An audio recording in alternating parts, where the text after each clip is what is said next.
Programming. Now, when I talk about programming, I'm just going to be looking at a general overview of programming.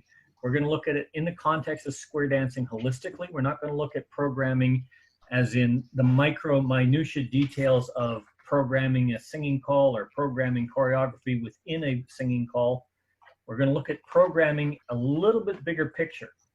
That said, we are going to go from the bottom right up to the top of programming. Now, the idea of programming is, you can see I'm sitting at my desk, I'm doing all my work, I've got my square view up there, I'm plotting what singing calls I'm going to do, I'm going to program my focus movement. Can anybody guess what my focus movement for this particular tip is going to be? Square through. Split circulate. I do hope that was facetious sarcasm. Yeah. Oh, you mean I could unmute? I unmute. I said split circulate, but nobody heard it. Okay. and you know, and then I might even be looking at who's going to do what, where am I fitting in, because there may be other callers, and hey, the focus, we've talked about it beforehand, and the focus might be on circulate, so we're all going to be working a form of circulate. So that's programming, that's tying the whole thing together. But in order to do that, what we have to look at is exactly what is programming. Now, to understand programming, you have to understand in general terms the definition. So when we look at the definition, we want to know what programming is in the context of square dancing. So the dictionary will define it as the planning, the scheduling, or the performing of a program, or the process of instructing or learning by means of an instructional program, such as preparing an instructional program. In other words, it's a guide by which you follow in order to achieve something. It's the plan. You make a plan, you follow the plan. That plan is essentially a program. So with that in mind, if I can, I'd venture to say that programming in simple terms, as far as square dancing goes, is summarized with 4 items. One is having a plan. That's where you look at what you want to achieve, your goal or your end state. Where do I want to get to? What do I want to be? That end state should always have one element in it: happy dancers. The second item is identifying the prepared, sequenced, scheduled, and performed actions that need to be defined in order to reach that goal. I've got a plan. What do I have to do? I have to make a goal. I have a goal. What do I have to do? I have to figure out what I have to do, what actions I have to take to get that goal. If my goal was to change the tire, my action might be, number 1, stop the car. Number 2, turn the car off. Number 3, open the trunk. Number 4, get out the jack. And so on and so forth. I'd have to define all the actions I need to achieve that goal. Number 3 is the actual doing of the actions. That's changing the tire. That's calling the dance. That's putting the patter down and marrying the singing call, doing that preparation before that. All of that is the doing of the actions. And number 4 is probably the most important, and number 4 is the one that most people ignore: MARY. MARY stands for monitor, evaluate, report, and improve. In other words, what did I do? I'm taking notes. If something went well, something went bad. I might make these notes immediately or right after the dance. When I get time, I evaluate them. I make a little report to myself. How did this evening go? And then what can I do better? What went well? What went bad? What do I need to change? That way I can improve it for next time. That applies to all levels of square dance programming, from a single tip right up to a big event. So let's look at each one of these. Okay, in square dance terms, programming in general would mean step 1, identify the goal. Okay, that's the event, be it a tip, a class, a festival, whatever it is. Wherever the dancers are successfully challenged, meet the challenge, have participated in a well-structured and enjoyable event or activity with music and entertainment, and they want to come back for more.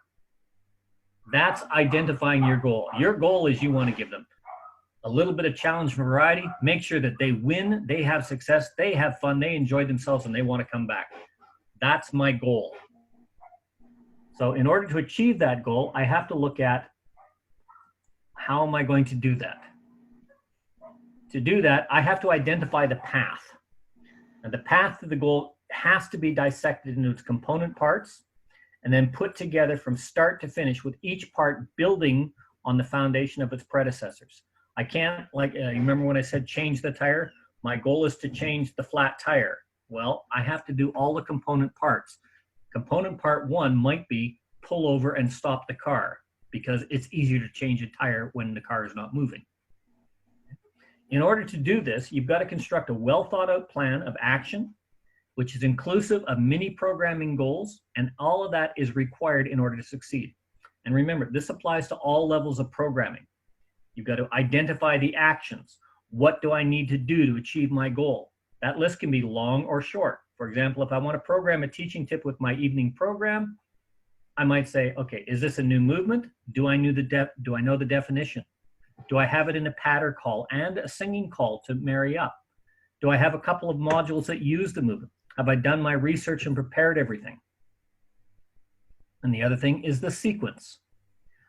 You know, you've got to develop a sequence in which you plan to do the actions. You can't say, right, I'm going to do this singing call. Well, no, you've got to make sure that you've got the feature movement that you want highlighted in your singing call first. You might want to change the music because you have to marry the music. You've got to do all that first. It's got to be in a logical sequence order so it builds upon itself. If, for instance, it's teaching a new movement, well, does that movement fit into the development order of what came before it? By that I mean, for example, if I'm teaching spin chain through, do the dancers already know trades? Do they already know cast off 3/4 from mini waves? Or would it be better to ensure that I teach that before I teach spin chain through? You know, those are the kinds of things you have to consider. And then I sequence the use from normal to half sashayed to same sex. I took the look at the extended application of that program. Do I want to do those now? Do I want to do those later? I have to take all those variables in account and say, what order am I going to do these actions, and in what order do these actions occur? So once I've identified all of the actions, I've now determined my goal, give the dancers a good time, for just a short way of saying it. Number two, what do I have to do? All the little steps I have to do to make sure that they succeed at that goal. Once I've got all that planned and prepared beforehand, step three is putting the plan into action. Believe it or not, this is the easiest part. This is what the dancers see. This is why when you say, hey, I'm going to call a dance and it takes me, I'm going to call my tip and I'm up there for, 10 minutes. Wow. Well, he only called for 10 minutes. That's not a lot of work. For a new caller, that 10 minutes probably meant about 2.5 hours of work beforehand, plus all the time you spent breaking all the windows in your house practicing the singing call like I do till you get it right. So this is the part that is easy, putting the plan in action, because you've done all the hard work already. This is where you actually get behind the microphone and perform the actions if it's calling a tip. Having a good plan is a way to keep on track. It's also a good way to identify potential problem areas and find alternatives before they happen. When you deliver, this is what the dancers see. This is where you teach the movement or put the plan into action regardless of what it is. If your program is a convention, this is what the dancers see. Can they move from one hall to the next comfortably? Are the dances sequenced properly? Are we enjoying it? Do we have all of the big name callers all at one time, one right after another, and we've got nothing going on in the other hall, or we've got somebody calling too long, or et cetera, or et cetera. You've got a plan, you've got to put it into play. Okay, and this is where all the background work, planning, and preparation pays off. This is essentially where you as a caller are nothing more than an interactive entertainment and teaching unit programmed to give the dancers fun. Okay, if you program and you prepare and you do all this right, at the end of it, you're nothing more than a recording, an interactive entertainment module. And that's what you want to be. Okay. Now, this is the most crucial part, and it's the one that's always left out. Answering the question, how did it go? You spent all that time deciding what you want to achieve. You spent all that extra time figuring out what you have to do to achieve it.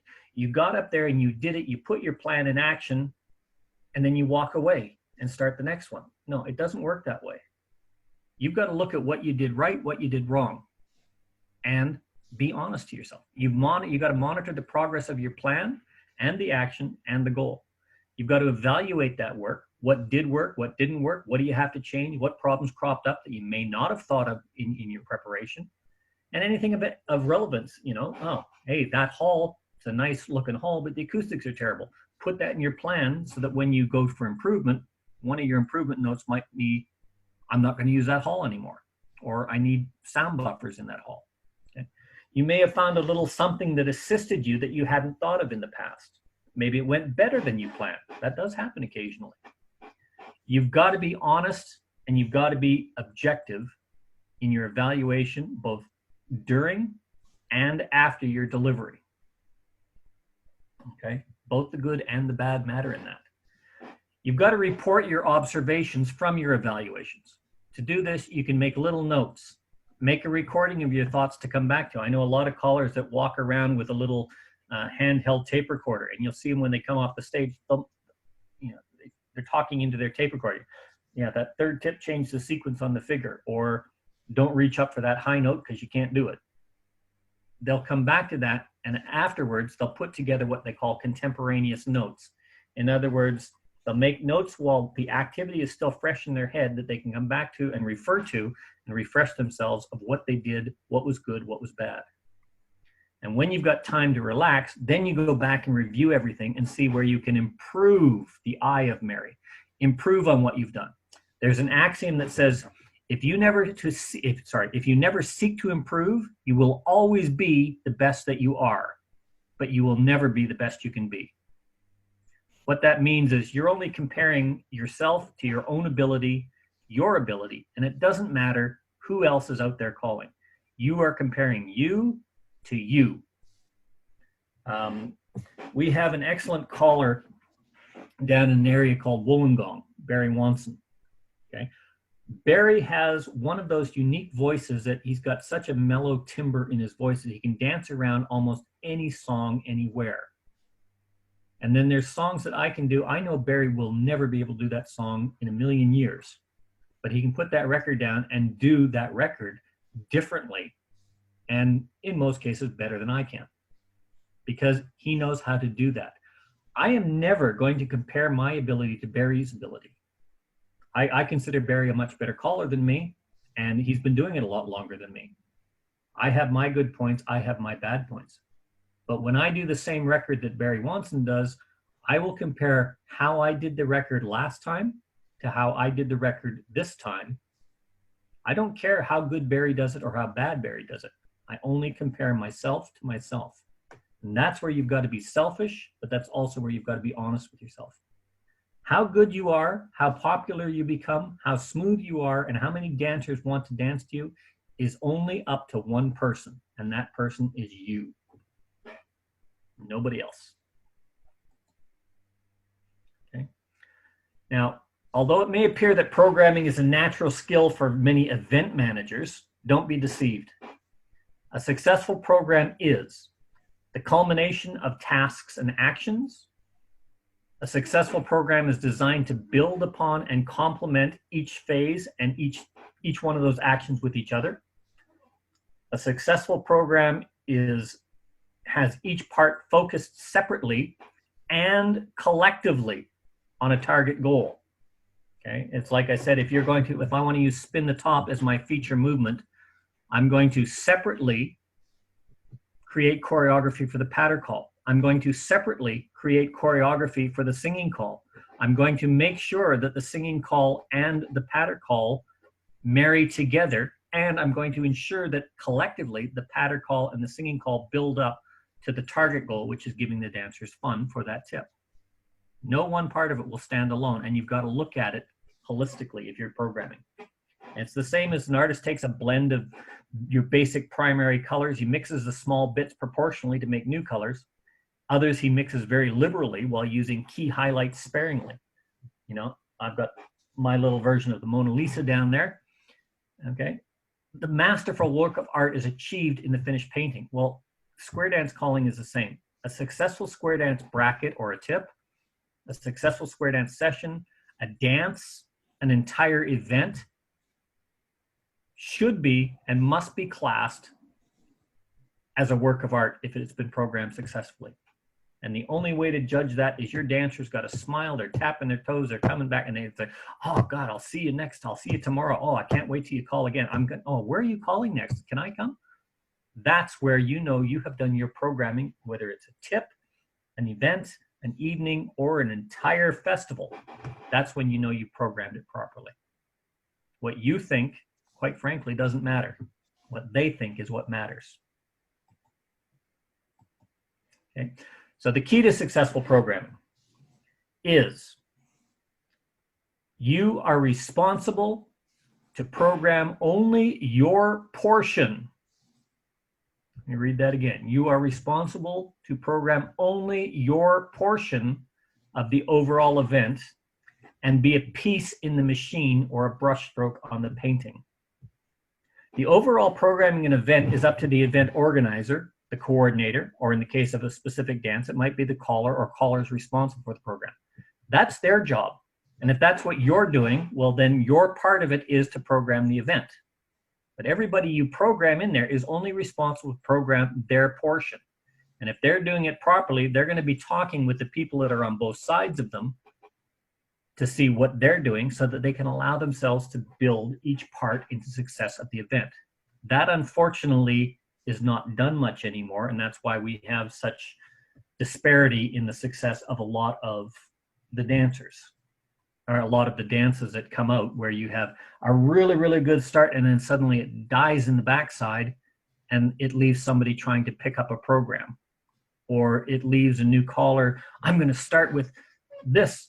Oh, I get the first tip in the afternoon. Well, I've got, 2 dancers in the hall because, they've just got this program. They haven't left you with something that says the dancers want to come back and enjoy it. That's a failure in programming, in my opinion, and it doesn't do new dancers or experienced dancers any credit, or callers any credit, because the dancers are not winning. A successful program has all the parts doing exactly what they should and achieving the goal. Okay. So if you can remember that, there's essentially 2 levels to any type of programming. The individual level, that's you doing your part, and the bigger picture. The bigger picture is not programming the event. The bigger picture is making sure that your part fits into the big picture. And that's a very, very mandatory distinction. You are not responsible for the overall program. You're responsible to do your part. If your part is putting the program together, that's the scheduling. That's a part of the program. But the individuals that you schedule are responsible to do their parts. You may need to give them a kick in the backside sometimes, or a little nudge in the right direction, but that's their part to program their part. Yours is to do your part. And if you get one person trying to do everything, it's not going to work. Okay? You may be doing both levels. You could be calling it a festival. You may be programming the festival. You could be doing one level within a bigger part with lots of component pieces, such as being at a festival. Or you could be doing a full class program or an evening or even a single tip. Those 2 things, those 2 levels, they apply equally to every aspect of programming, and you've got to identify them correctly. Programming has to be looked at by you, for you, to do your part, to ensure your part, no matter how big or small, works in the bigger picture. And that bigger picture is always going to be the goal, making sure your dancers have a good time and want to come back for more. If you can achieve that, you have successfully programmed whatever it is you're doing.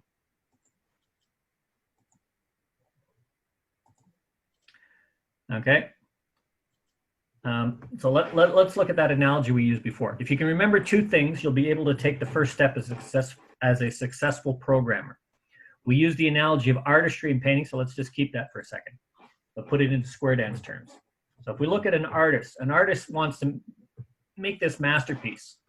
They paint a painting that shows their abilities, their skill, but the ultimate goal is to gain the favor of their target audience. In their case, the target audience is the purchaser.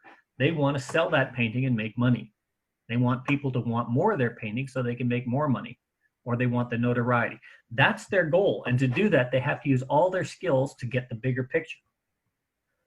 Similarly, a caller is an artist.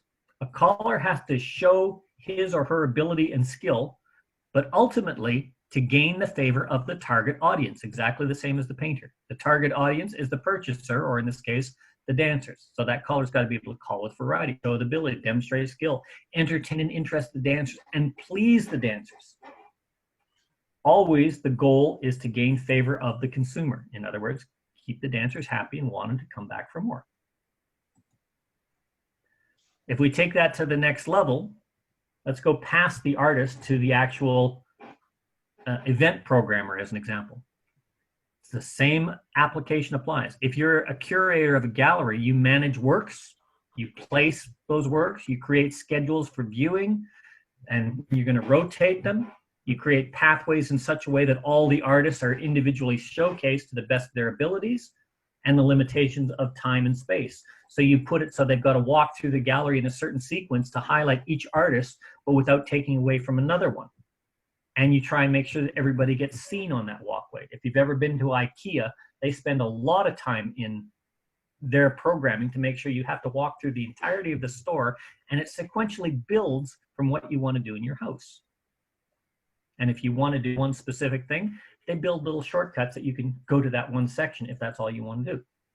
Programming an art gallery is exactly the same, and programming an event such as a square dance is exactly the same.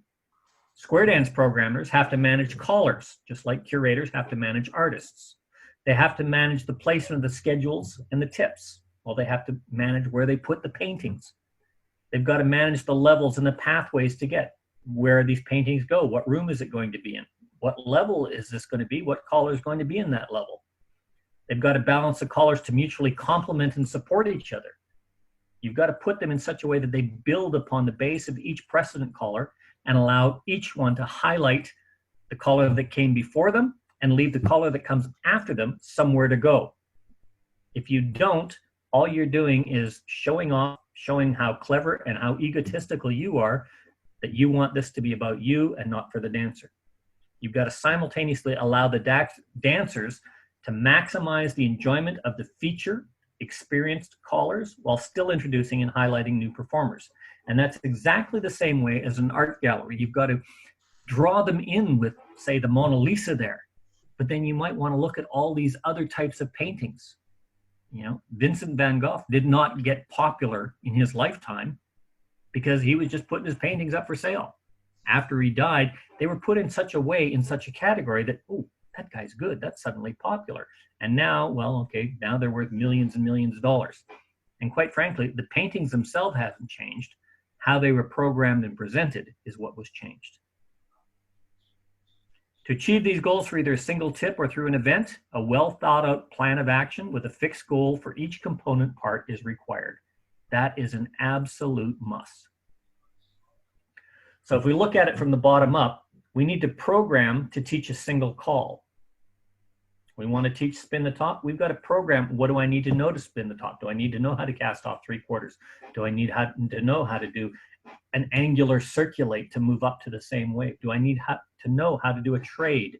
Do I need to know what an ocean wave is? Have I got all those bits and pieces beforehand? That's part of your programming.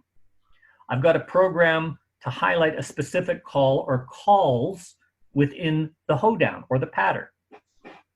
I've got to program the entire bracket or the entire tip. For those of you that don't know what bracket is, like I didn't when I got here, a bracket is the Australian word for tip. We had a dancer saying, when is he going to give us that tip he keeps talking about? Well, I didn't realize that, and I still get laughed at for that. But anyway, you have to program the entire bracket or tip to highlight the chosen focus calls of the hoedown. You've also got to be able to program an entire session if you're doing a session, like a 1-hour session at a festival, or you've got to program an entire dance if that's what you're doing. And you also have to program an entire season of lessons or an entire season of club dances. The beauty of programming is the process for a single call, teaching a single call, calling a single tip, programming a session, doing a dance, or programming a season is exactly the same. It's just different applications and a few more things to think about, but the process does not change. So if we look at these individually, if we program a single call, for example, I want a specific target goal might be a teach outcome. I want to teach this movement, or I want to highlight this movement. The caller has to know his material. That has to be part of the program. The caller must have a lesson plan, whether it's written down or done up in his head, must go through that step, which has been prepared and researched to highlight issues. If a caller, I used Barry Wonson earlier, so I'll pick on him again. He's been calling for so long, most of his lesson plans and programs are in his head. That doesn't mean he doesn't do them. It just means he doesn't have to spend 6 hours writing them out and looking at it. But I can guarantee you before he goes out there to teach or do something in a class, he's looked at his lesson plan for that night. He's looked at what he wants to achieve for that night. He's gone through all of these steps. It may be quicker for him because he's done it so often. And that same caller must know the definitions of the movement and the mechanics of the call and how to explain it to the dancers. Okay, got to know everything. And you've got to be able to confirm the outcome for the dancer's enjoyment and success. There's no point going through all these steps and teaching a movement if the dancers don't get it and you can't explain it to them and they can't do it, because all you've done is lost the goal. They're not happy. They're not challenged. They're not successful. Okay. If you're going to program to highlight a specific call within a hoedown, that's also a form of program, but the process is the same. You've got to decide your target goal. Your target goal in this case is the hoedown outcome. The caller must know all the eligible calls available used in presenting that call. It's no good to be able to, you want to program the movement, I don't know, relay the doozy or fan the top, but and your hall is a basic level hall. Oh, well, those calls that you need to do that are not available. You've got to know it. If you're calling a basic level dance, you've got to know what movements the dancers can and can't do. The same with mainstream, what they can and can't do. The caller's got to know the mechanics of each call available and how they fit together. That's movement mechanics. That's all part of programming. If you're teaching a highlighted feature focus movement, you've got to know, hey, if this starts with a left hand wave, or I have to be in a left hand wave to start this, I have to be setting up a left hand wave to get there. So I've got to know what I need to know to achieve. I have to know what comes after. What can I do from that left hand wave? And the caller must structure the hoedown in such a way that the dancers are completely successful, but feel successfully challenged.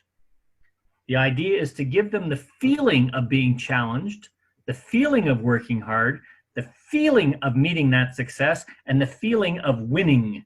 They beat the caller. Yay, party time. Man, that was fun. Give us another challenge. We want more. They don't have to be challenged or work really hard. They just have to have that feeling of variety and success. And the callers must maximize the use of the highlighted calls and variations without overwhelming the dancers. And the goal, confirm the outcome for dancer enjoyment and success. Notice the first part and the last part never change. If I want to program an entire bracket to highlight a chosen focus calls, specific target goal must be decided as a complete tip outcome or a complete bracket outcome. And the same process. I make sure that the focus calls are used in the hoedown and utilized successfully in a singing call. The singing call's got to complement and not conflict with the pattern music. The focus call must be used in such a way that it builds on previous achievements, but still remains challenging and exciting. And I have to confirm the outcome for the dancer enjoyment and success. Some of you at this point are programming entire sessions or entire dances. Okay. If I'm going to do an entire dance, I've got to have a target goal. That's the session and the dance outcome. Each successive bracket has to build upon its predecessor and complement a staggering rising scale. And I believe Tom and Tony, Ted Lizotte, and Wade Driver as well, all talked about the rising scale. You want each tip to have those little rises and peaks and go up, and where you peak up and just come down a little bit to give them the relaxing confirmation, the singing call, but still above the next level. So I've done my patter, which got me to here. I do my singing call, which is a bit of a relax. I do my patter, which takes me up. I do my singing call, which is confirmation. I do my patter call. I do my singing call. It's still a relaxation, but it's higher than the last singing call, and so on and so on and so forth. So that the dancers are always rising in expectation, always succeeding, and always having that comfort of relaxation, wanting to come back for more. It's a progressive building block for the evening. The music, both the hoda and the singing call, should be structured to achieve the goal of that staggered step rising enthusiasm. And you've got to program in alternatives and flexibility. So you got to build those into the schedule to allow for changes or unforeseen circumstances. A good example, Alan Kerr was programming a dance in Canberra, and 3 of the callers on the day were unable to make it. That left whole programming blocks unavailable. Marie was talking beforehand, says she had a class program there, and suddenly 2 of the dancers didn't show up, or 2 of the couples didn't show up, and it was an important teach night. Well, she's got flexibility built in her program so that she can allow that night to be a review fun night and reschedule the teaching night. If you don't build that kind of flexibility, your program is doomed for failure, and that's at every level. And finally, you have to confirm the outcome for dancer enjoyment and success.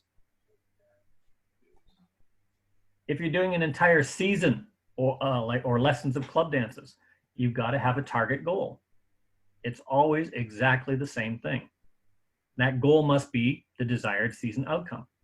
The entirety of numbers 1 through 5 up to this point must be considered in the seasonal objective. That's the entire tip, the whole thing, going through how I'm going to teach, what my teaching order is, etc.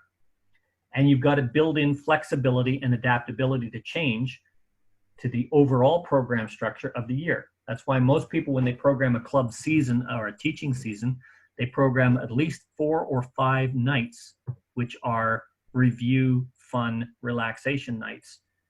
That allows flexibility because you can shift those around. And as always, confirm the outcome for dancer enjoyment and success. And the same thing applies to special events. Okay.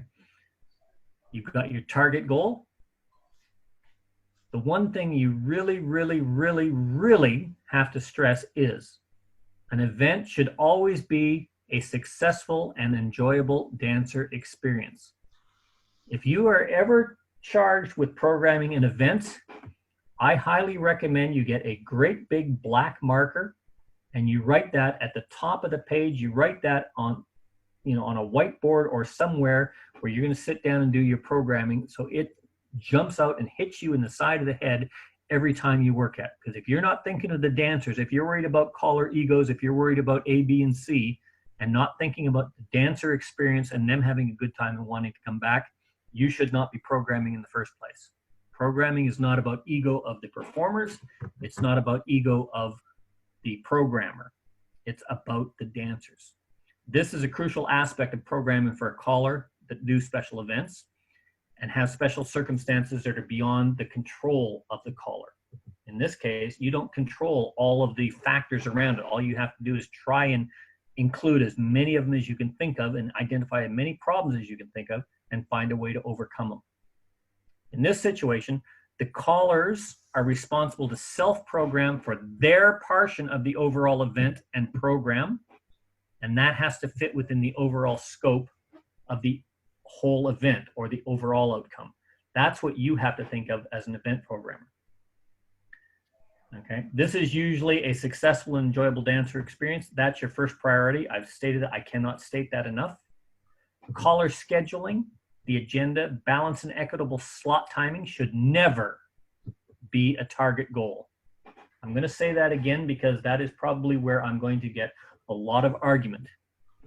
Caller scheduling, caller agenda, caller equitable slot timing should never be a target goal. That's an action. That's the action to do all those things to give the dancers a good time.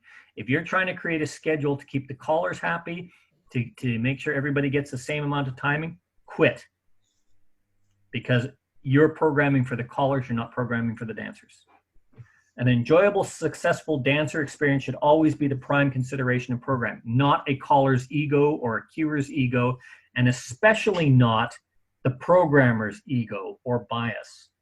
That happens too often. A programmer says, oh, but I like that caller. I'm going to give them this slot and this slot and this slot. Okay. Callers have to have thick skin. Event programmers need to have thicker skin. They will never please every performer, and they should not even try. They do the best to please the dancers and create the best program for the dancers. And if the callers are worth their salt, they will accept that. It may not always be the way you like, but as long as you can see and say, you know what, the dancers are happy, they're going to have a good time, I can accept that.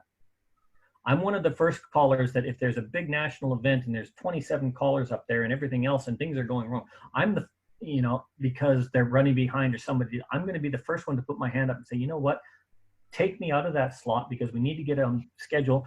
This guy is a much better caller than me and he can bring that floor up. Let him, or I'll give him my bracket. I had something come up at a festival in Ottawa I was programming, and Jerry Justin was there. Something came up in a hall, big change. I had Jerry fill in, you know, 2 slots for me, right back to back. He did that on the fly because I know he's that good, and it was time to pick up the dancers. He was the one that could do it. It went out of the program, and he was following in the next slot. So he got a lot of calling there. Great, no problem. He used that to his advantage because I knew he could do it.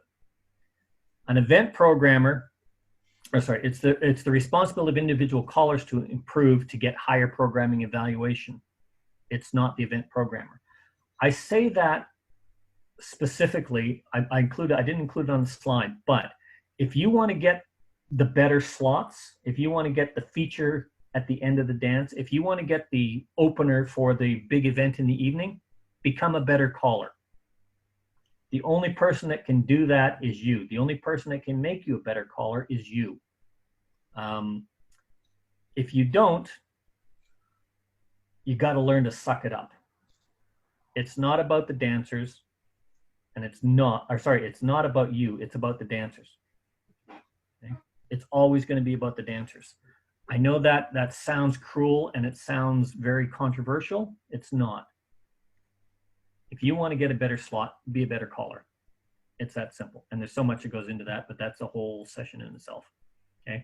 A good event programmer is going to consider all these variables and probably 1,000 more, both the known and the unknown, in the development of a program or a schedule. And just did that one. I should really mark all these things down on the slide. Okay, so what are the factors we need to consider? There are known factors. These include things like the number of callers at an event, as an example, the capability of the callers performing, what levels are being danced, what callers call at what level. There's no point programming me for an advanced level dance if the hall is A2. I don't call A2, I only call up to A1. There's no point putting me in a challenge hall because I would just call a basic dance and hope they never notice. What's the duration of the dance? What are specific sessions, individual brackets, specific times, timings, any special themes that are applicable? Do I have dignitaries? Do I have guests that are going to speak? Do I have to limit theirs? All of those things are known factors. Event programmers are able to solve these issues through assessment and evaluation and outcome. It's just a simple mathematical process. Believe it or not, all of that is the easy part. If I've got 100 callers and I've got 50 slots to fill, great. That's easy. That's simple math. I evaluate who's going to give the dancers the best time, cut it down. Here we go. And I may only pick 25 out of that 100 callers to call it that dance. And then part of my Mary says, right, they were at this dance. I want to maybe choose somebody else for the next dance. It's not going to make everybody happy, but it will make the dancers happy. Okay. The unknown factors include things like weather, climate effects affecting the dancer event, dancer capability at advertised levels.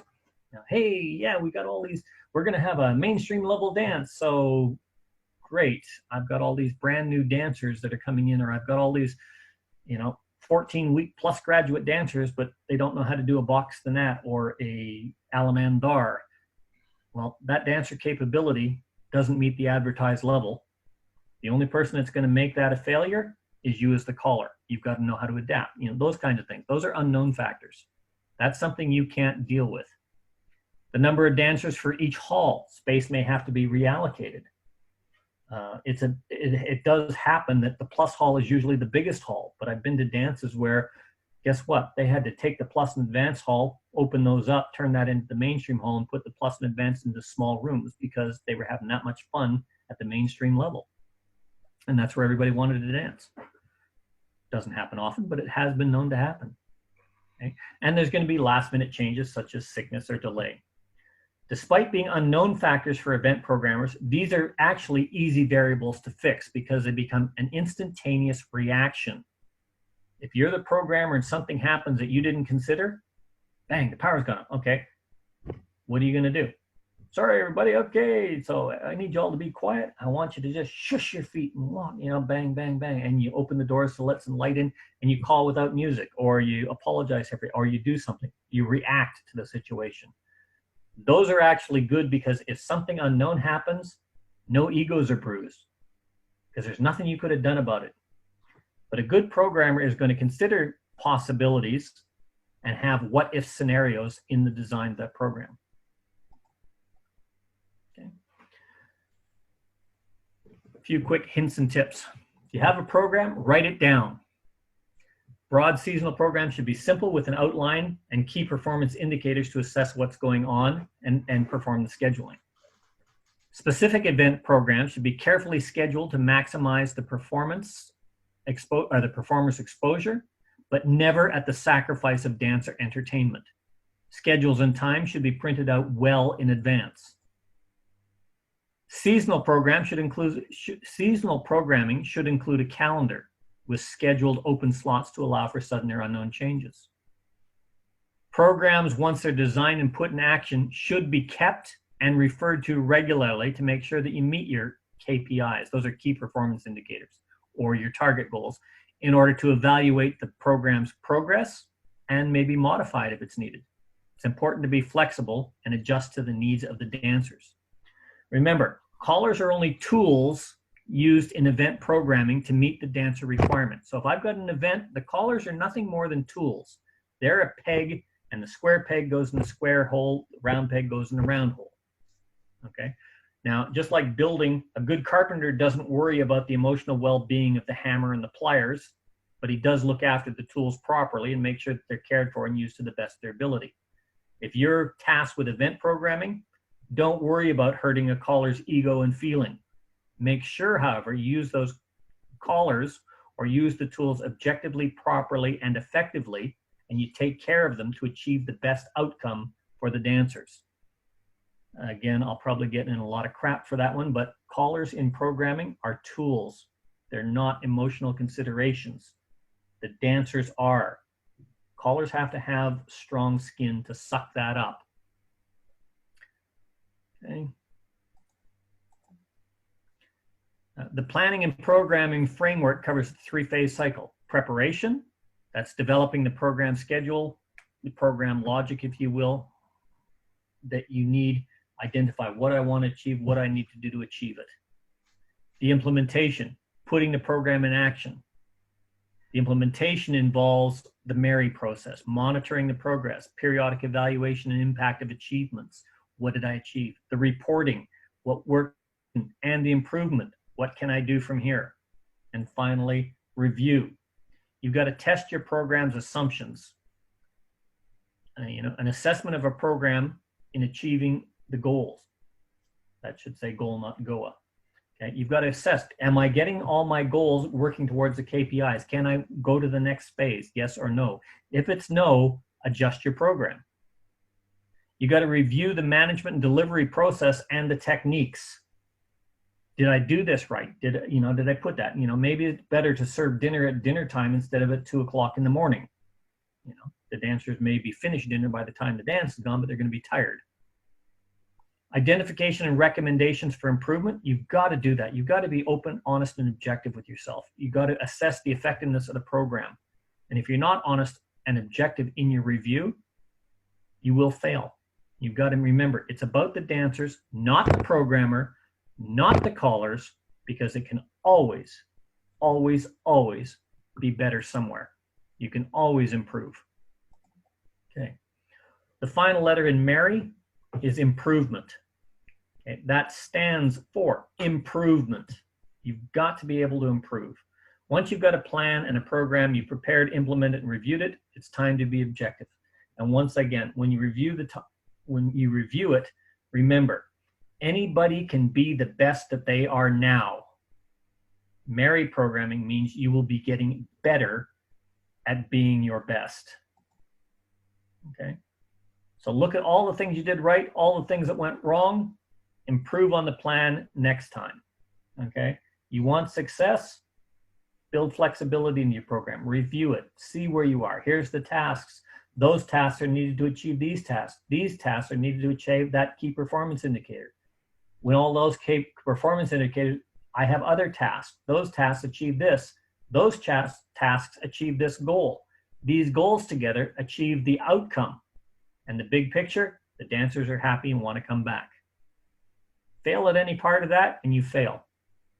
It's like a house of cards.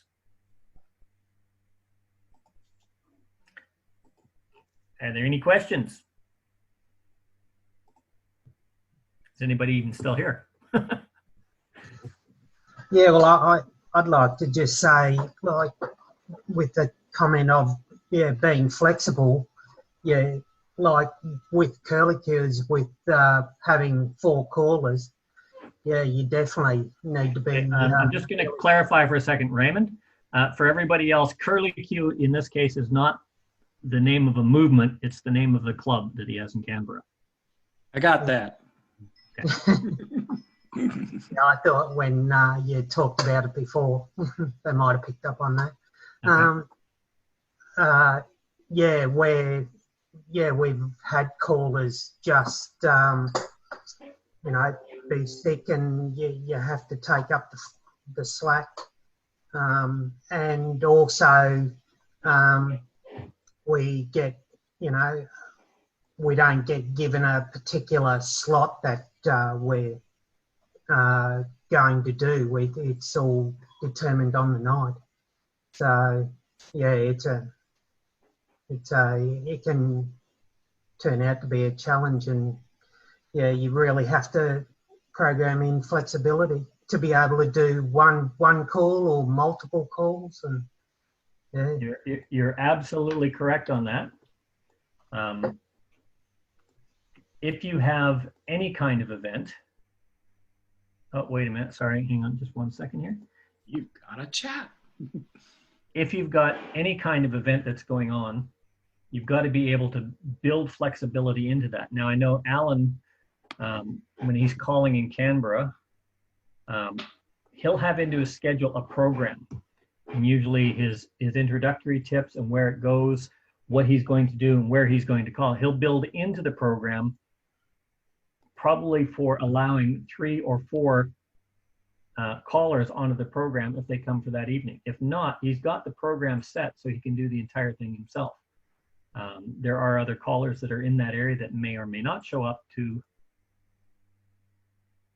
there we go, that may or may not show up to the program. If they don't show up, he's got his program prepared. But if it's not, he's got a slot there prepared that any new caller or anybody that's going to be there, if he knows where it's going to fit in, how he's going to do, what he's going to do. It may not be a focus on a specific move. It may just be development of the caller. He's considered that in his program. So that kind of flexibility is built into it. And that's why the club has been successful for so long. I think I saw Jeff Seidel in here somewhere. Jeff has been calling down in Adelaide. He's another Australian caller same kind of thing. Jeff builds these kinds of functionalities into his class and his clubs on a regular basis, and that's why his clubs have been going for so long.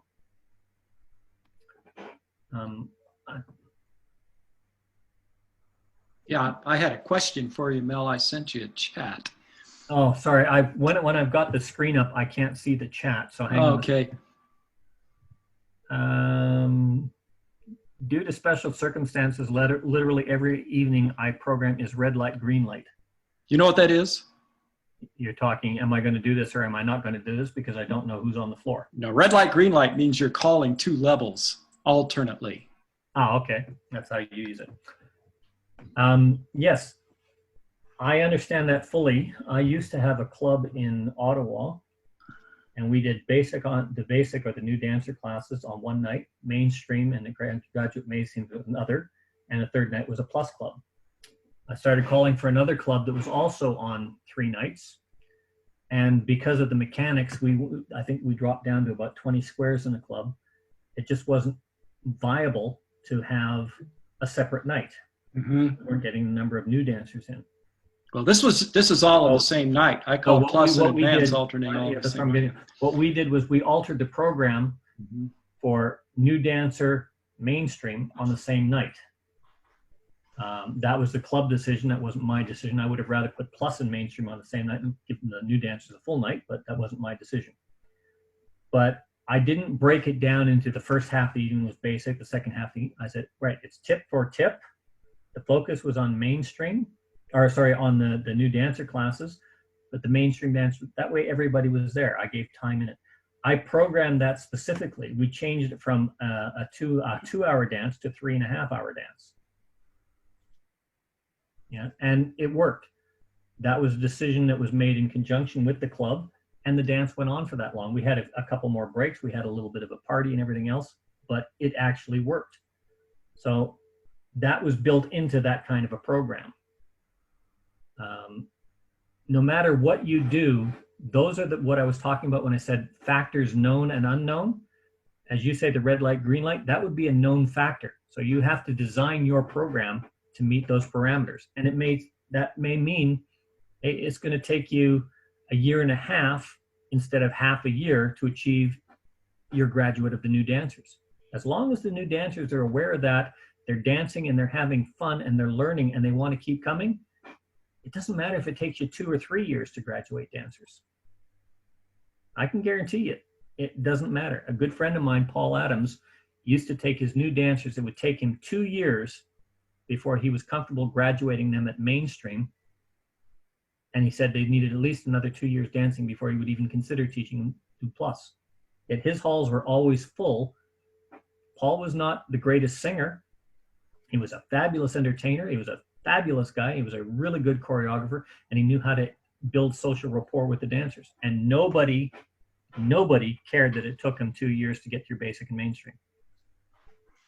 He built that into his program. Does that answer your question? Yeah, kind of. I was wondering how to get the evening, you showed a little chart there that had stair steps in it and building up, and then relaxing in some areas. But now you've got 2 different groups and part of them, because ostensibly the advanced dancers can dance every tip, they're supposed to know plus, though some days I have my doubts. But had to throw a little humor in there. I think every single caller on this Zoom call was probably chuckling at that comment. Yeah. Anyway, so, we want to make it an experience where we're kind of lifting them up through the evening and they go out that door, hey, that was a great dance.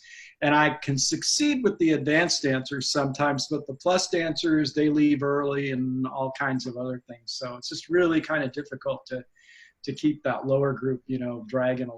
That is usually hard when at the beginning of the teaching calendar, because there's so many limitations on the amount of material you can do for the end of the evening.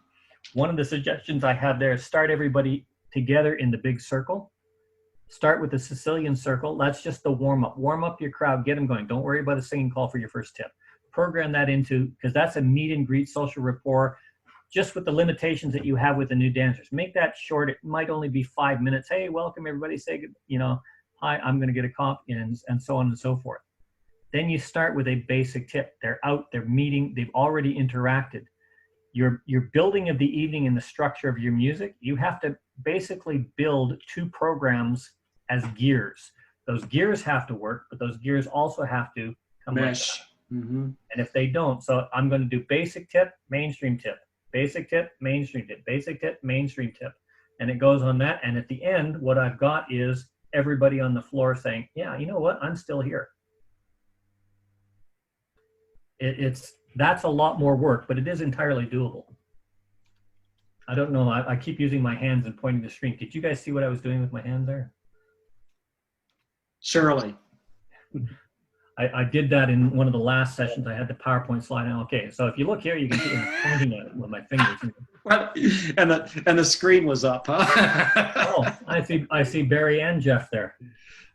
Barry, I don't know if you just came in. I thought I saw you earlier, but I was picking on you. Hope you don't mind.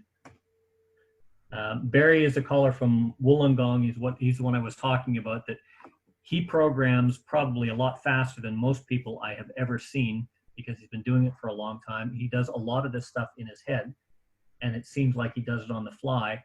I can guarantee you he doesn't do it on the fly.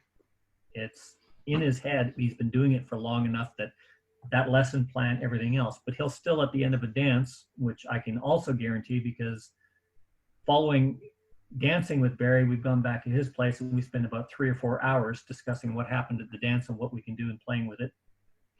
And I don't know if it's because we're just so fascinated at the dance, or if that's how long the Crown Royal lasts, but you never know. If he does it on the fly, does the fly complain?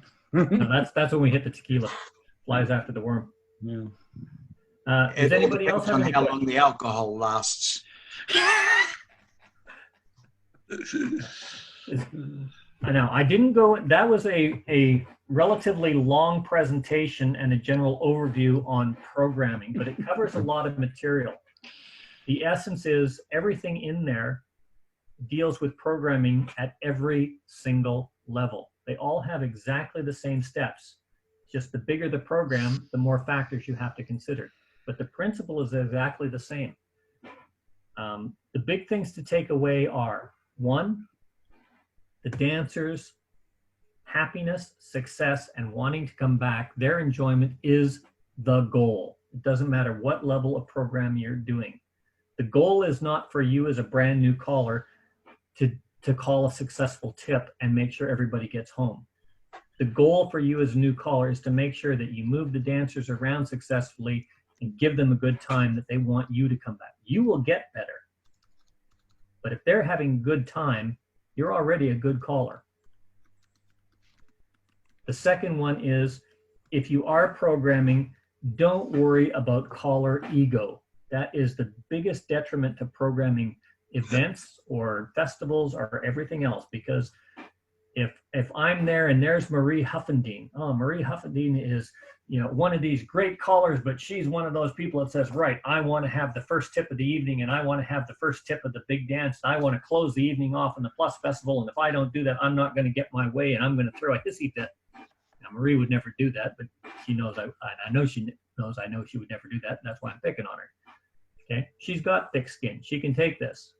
Marie's the type of person that would say, right, I've got a feature caller coming from the US. Tony Oxendine is coming in, and Marie is smart enough to say that, right, I'm as good as Tony Oxendine, but he's a caller that's being brought in as a feature caller. I'm going to step back and let them program him in that thing.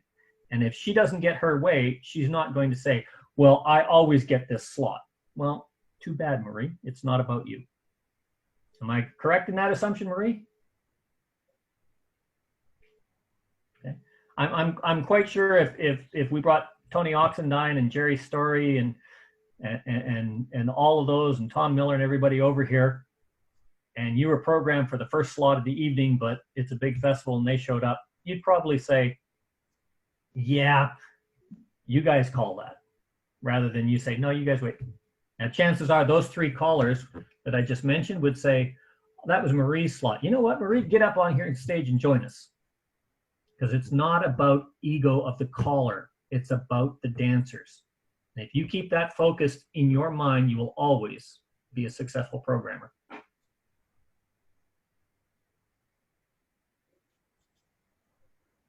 This has got to be the quietest group I have ever had in one of these sessions. Well, everything was just so perfectly programmed that we understood everything. You built on the earlier concepts, et cetera, and so forth. I'd like to say I believe you, Keith, but sometimes I think you're going to be a fantastic caller because, like me, you're full of crap. I've been told that before. Not the part about fantastic caller, though. Now, I know, Jeff, you've done this before. Barry, you've done a number of dances. You've programmed not only your own clubs and that, but you've programmed special events, major festivals. Have you got anything to add that might help on with that? What did you say? I fell asleep a while ago. Oh, thanks. I said, I see you and Jeff there. I know both of you have programmed big events and festivals. There's probably some tricks to success that go in with that. So if you got anything to add, please kick in. I've only done one festival in my life, and that was assisting in the programming. I'm going to thoroughly agree with you, Mel. Great. Thank you. I agree. You're doing a good job.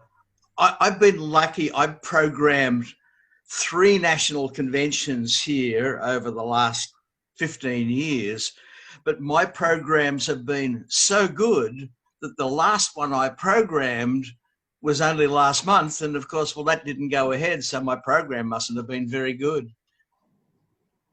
Oh, well. Yeah, well, I suppose what you could say, Barry, is if your program would have been any good, it would have gone viral. That's right. Yeah. Sorry. Come on, somebody had to take that.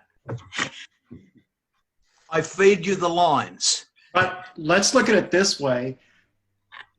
When you measured all the results, absolutely nothing was wrong, correct, Barry? That's correct. That's correct. Must have been a great program then. It really was. I think it was outstanding, to be honest. Yeah. One thing I found out is that when you, it's interesting, they'll ask you what levels you call. And I'm not a real well-known caller, so one of the first few festivals that I ever called it, and there's darn few around here where they take callers, not non-paid, you know, it's all featured callers, most all the festivals. I told them, yeah, I can call advanced because, hey, you know, my guys are advanced. Then I call plus. And they said, would you like to call mainstream? I said, yeah, I'd love it if our dancers were mainstream around here, by the way, big secret. But on the West Coast of the United States, the reality is it's plus, you know, except in certain areas. So I got my schedule. I got 15 minutes in the plus hall. I got 5 minutes in the mainstream hall. We had a live band, the Ghostwriters. People have heard of them here. Mm-hmm. And everybody, and you could go in there and call a singing call with the Ghostwriters. And I got 3.5 hours in the advanced hall. And most of but you know something, it actually followed kind of the rules of a pretty good program.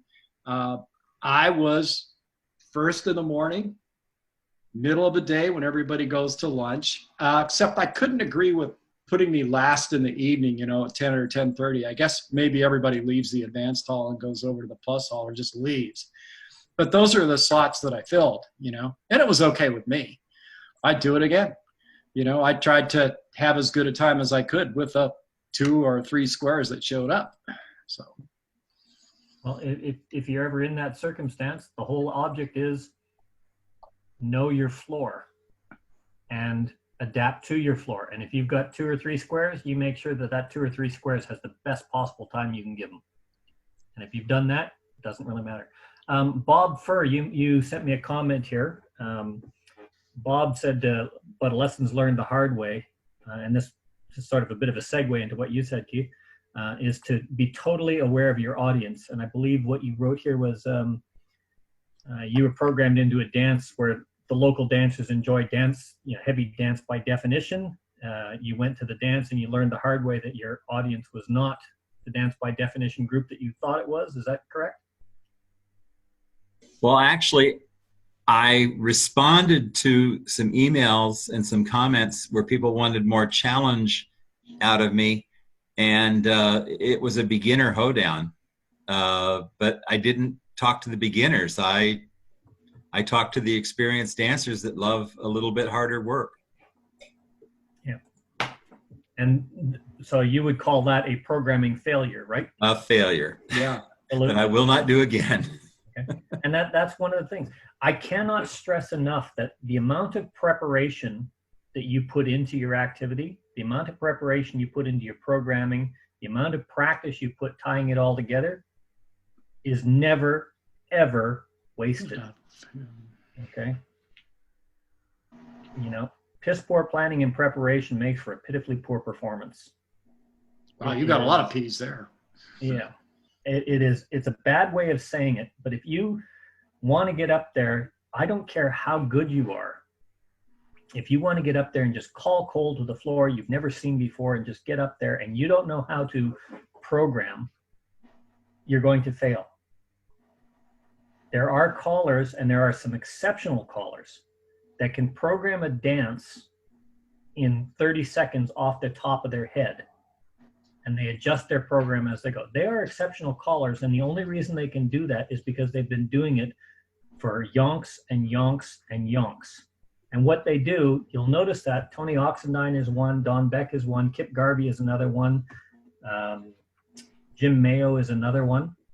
They'll get up there and they'll start first and foremost by calling relatively simple, but with a little bit of variety to test things that will move the floors in a way that's slightly unusual but not difficult, and always get them back. And that's to see if the dancers can do a trade, if the dancers can do a circulate, and if the dancers can do a run successfully, properly, and linearly. They'll incorporate those movements, and then they'll incorporate a simple half sashayed setup followed by a star through to normalize, to see if the dancers are bulking. It's not that they're calling bad choreography, because the choreography is good. It's not that they're calling simple choreography or difficult. What they're doing is they're gauging the floor to see where they're going to go. And they're giving the dancers a good time. At the same time, what they're doing is feeling the floor's capability out and setting a benchmark to build those stepping stones that Keith was talking about in a program. They may not have had it prepared. It may have been thrust on them at the last minute. And I'm sure every one of you, if you have not already, is going to be in a position where Barry Watson can't call tonight. Yolanda, can you come and fill in for Barry tonight?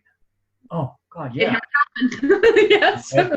It is going to happen to each and every one of you at one time in your lives if it hasn't already. And you're going to have to make that program sometimes right there on the fly. I went to a dance and I was traveling. I had all my equipment in the car and the featured caller did not show up. The featured caller got into a car accident. We decided not to tell the dancers that he got into a car accident because that would have just brought the whole evening down. But I had to fill in the dance that night. And we just said, unfortunately, due to circumstance beyond his control, he wasn't able to be here, and we'll let you know when we find out more. And that's where we left it at. Some people knew, some people didn't. But that was programming a dance right at the moment. And thankfully, I had the equipment in the car. That's going to happen probably to most of you at one time in your calling career. So be ready to do that. And in that case, get used to that programming matrix, because those steps are exactly the same for each level. You can do that in your head. Each and every one of you knows more than you think you know.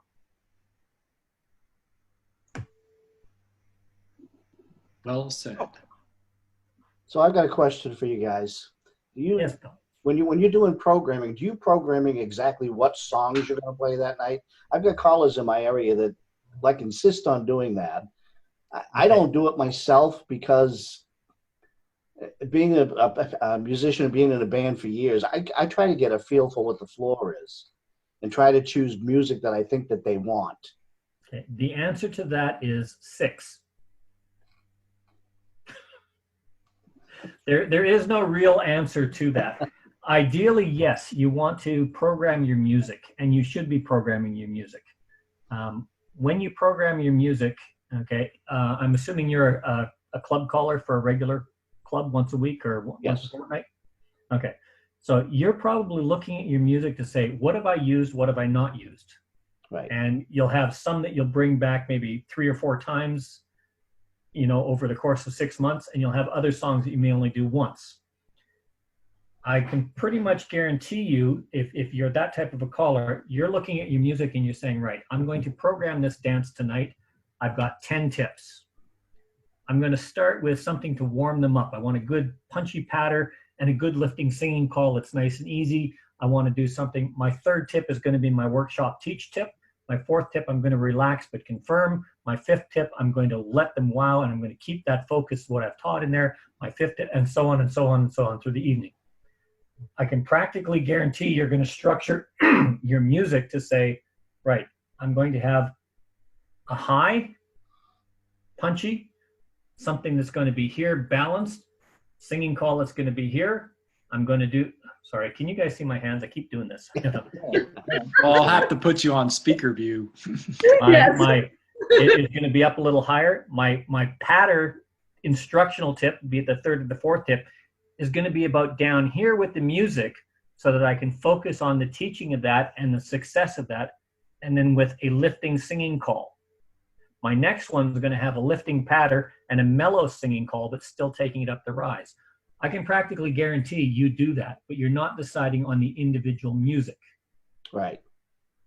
But correct me if I'm wrong, and I'm just looking at and I'm doing this, I'm actually doing a personality profile on you based on the way you're sitting, what's in behind you. What you're going to do is you're going to program your first song. You're going to program 2 songs to end the evening with that are going to be fixed. You'll have an idea of what you want to achieve, but you'll have a song for a specific thing, for your teaching, maybe, and you'll have a series of songs for that evening, probably about 20 different songs that you'll have for that evening for your 10 tips. You'll have at least 20 songs, and then you'll have the rest of your record box or the rest of your program there in case somebody asks you to do something, because you can be flexible with the figures. Would I be correct in that assumption? You're pretty darn close, yeah. That is perfectly normal. Some callers will say you program each and every song. Yes, you do. You program each and every song. I program about 20 songs. If I'm going to be doing 10 tips, I'll program about 20 songs. I'll practice about 30 songs. I'll re-practice the 10 that I have scheduled, and then I look at how the program is structured. So for each peppy real driver song, I'm going to have a mellow song that's going to be a relaxation song, because I never know how the dancers are going to react. Those are the unknown factors. I have to take those into consideration and say, what if, I'm going to a dance and I'm sitting there and, somebody has a heart attack on the floor, and we go out and they're safe and they're okay, they're fine, but they go to the hospital. Now I have to recover that floor from that incident. I use that because that actually happened to me at a dance. Well, I'm not going to get up there and do the next song. Hey, when the saints go marching in, no, I'm going to pick the floor up with a nice relaxing patter and an uplifting singing call, but not a real drive home singing call. Something to make the dancers feel a little better about themselves. That wasn't in my program of prepared songs, but it was in the songs I prepared in my what if basket for the evening. So yes, I would incorporate that in a program. Mm-hmm. It's a long way, but does that kind of answer your question? Yes, it does. I think now, Barry, Alan, Jeff, you've been calling a lot longer than I have. Have you got any special things that you do with this kind of stuff? Just one thing, Mel, I often have people come up with requests. So you're caught off with your pants down. So you've got to don't want to see that.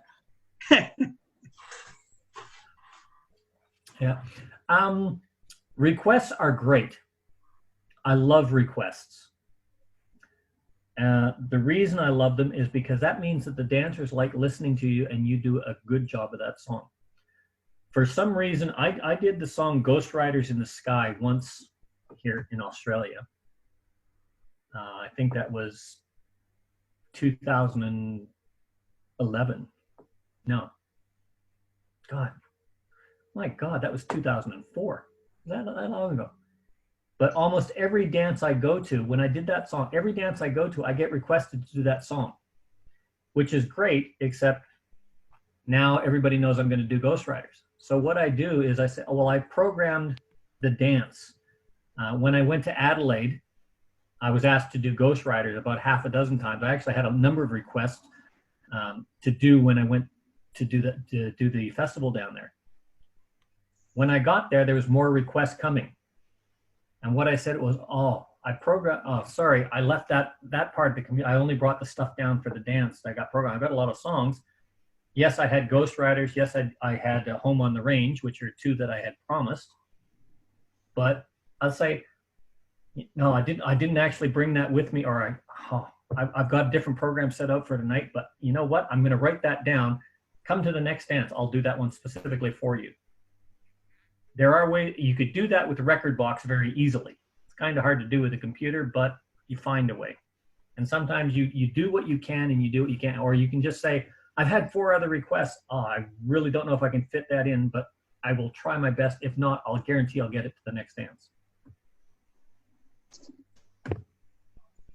Barry? Mm-hmm. I was just listening. I've been there a number of times when you have done Ghost Riders in the Sky, and there's an actual reason why the dancers request it. They say, well, he has to get better, for God's sakes. When is he going to get better? This may be the time. It's true. Ka-ching! I'm not going to argue with that at all. Thanks, Barry. I love you too. Yeah.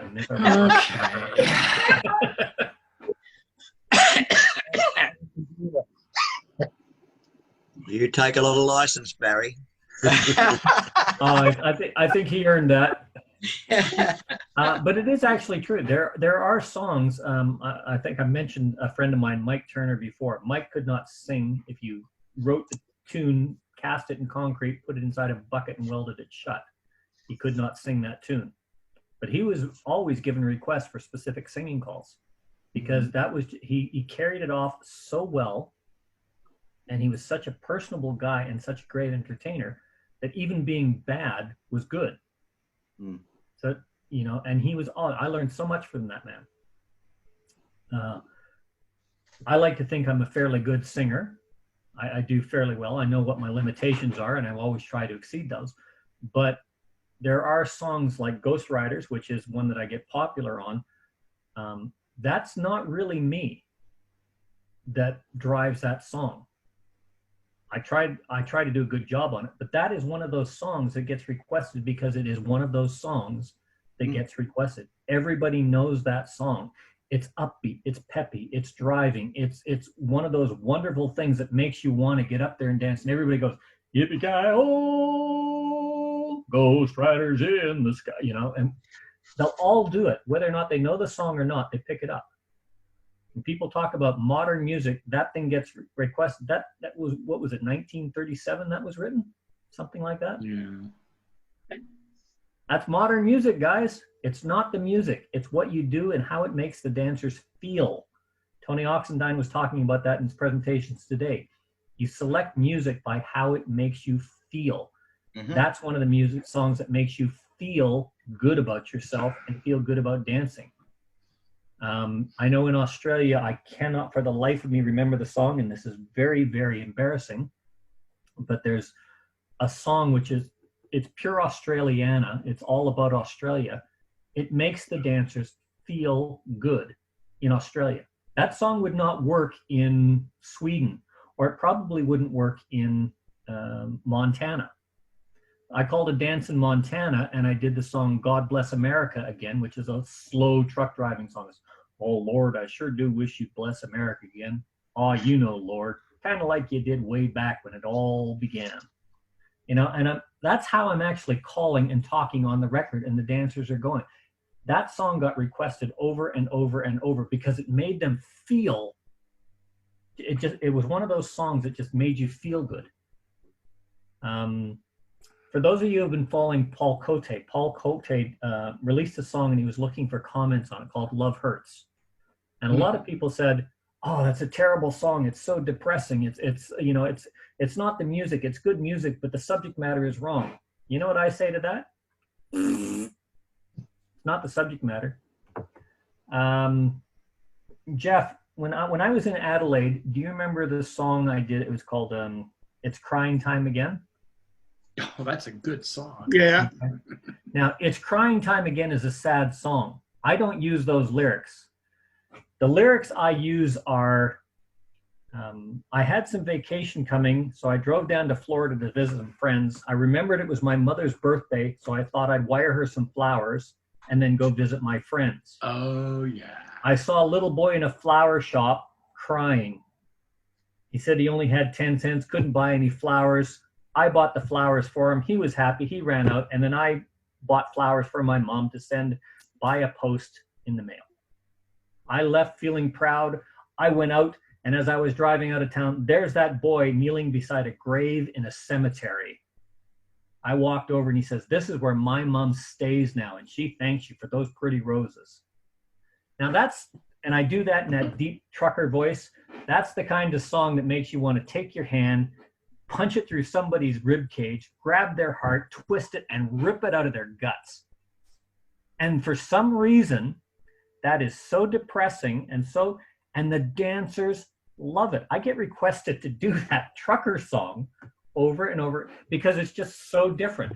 I would never do that for an entire evening, but every now and then I might do that song and the dancers will enjoy it. It's not the material. It's all part of the program where that material fits in.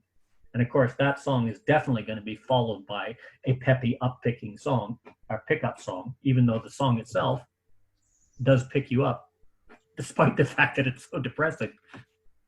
Yeah. That's Roses for Mama. Yep. And, the thing is, one of them, you want to talk about crying, I think one of the most popular songs, or probably the most popular songs, you mentioned Kip Garvey earlier, that he ever did was I Don't Want to Cry. So I Don't Want to Cry is the name of the record. He did it that's right, he did it for Wade on rhythm. Uh-huh. Yeah, there you go. A question came in. Twice now at a festival, I followed a particular caller that always goes past their allotted time. What's the best thing I can do in this situation? Very difficult. The first time, you do the best you can and you say, look, we're going to get back on schedule.